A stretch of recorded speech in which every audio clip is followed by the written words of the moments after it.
Sebenarnya, apabila kita merujuk pada pasal 1243 KUH Perdata, itu memang yang disebut dengan non-prestasi adalah ketika kemudian debitur ini sudah diberikan somasi oleh kreditur tapi dia tetap lalai dan tidak memenuhi prestasinya, maka dia disebut non-prestasi karena dia sudah dinyatakan lalai dan tetap lalai. Nah, kemudian berdasarkan hal tersebut, maka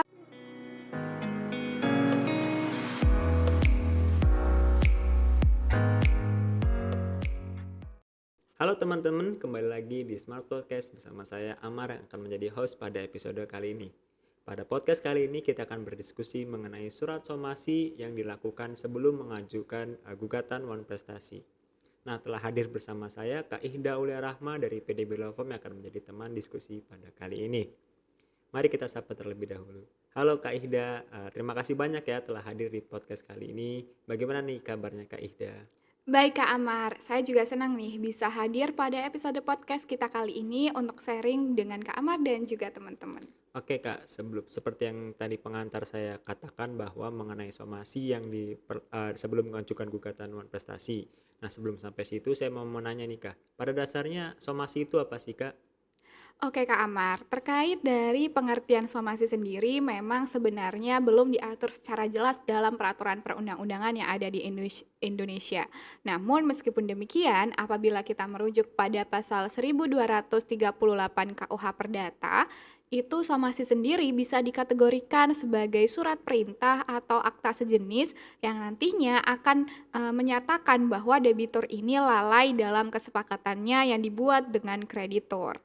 Oke, jadi secara singkat bahwa surat somasi ini adalah surat pernyataan bahwa yang mengatakan bahwa debitur ini telah lalai dalam memenuhi prestasinya ya, begitu ya Kak. Lalu fungsi dan tujuan dari somasi itu seperti apa Kak?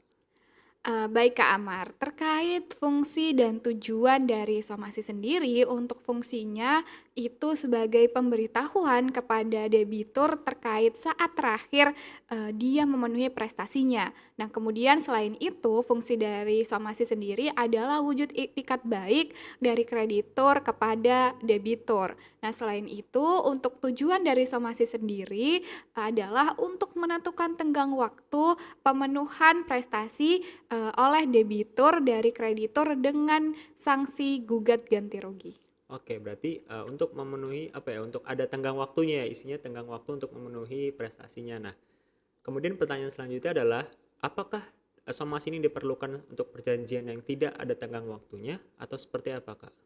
Baik Kak Amar, terkait bisa nggak sih kemudian somasi ini dilakukan meskipun perjanjian itu sudah mengatur terkait tenggang waktu dari pemenuhan prestasi itu sendiri. Jadi somasi ini tetap dapat bisa dilakukan meskipun perjanjian itu sudah mengatur terkait tenggang waktu pemenuhan prestasi. Oke, berarti sebenarnya wajib gak sih Kak somasi ini digunakan atau dibuat sebelum mengajukan gugatan non prestasi? Terkait hal tersebut nih Kak Amar, sebenarnya apabila kita merujuk pada pasal 1243 KUH Perdata, itu memang yang disebut dengan non-prestasi adalah ketika kemudian debitur ini sudah diberikan somasi oleh kreditur tapi dia tetap lalai dan tidak memenuhi prestasinya, maka dia disebut non-prestasi karena dia sudah dinyatakan lalai dan tetap lalai. Nah, kemudian berdasarkan hal tersebut, maka somasi ini memang secara prakteknya menjadi kewajiban prosedural yang dilakukan sebelum mengajukan gugatan non prestasi ke pengadilan. Oke, berarti secara praktek wajib ya kayak somasi ini diperlukan atau dibuat sebelum mengajukan gugatan non prestasi. Nah, apakah ada pengecualian-pengecualian lain Kak mengenai somasi ini?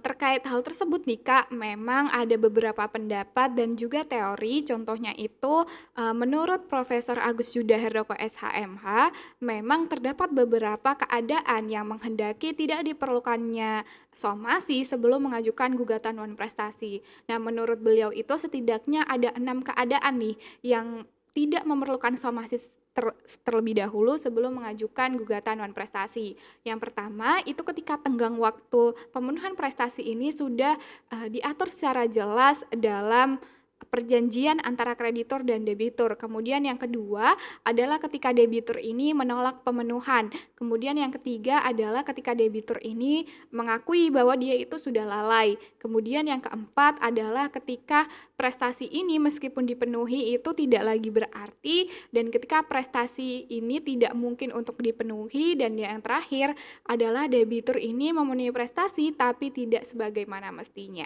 Wah, oke Kak. Menarik ya pembahasan somasi ini karena dari para ahli hukum sendiri masih ada perbedaan pendapat atau silang pendapat mengenai somasi ini.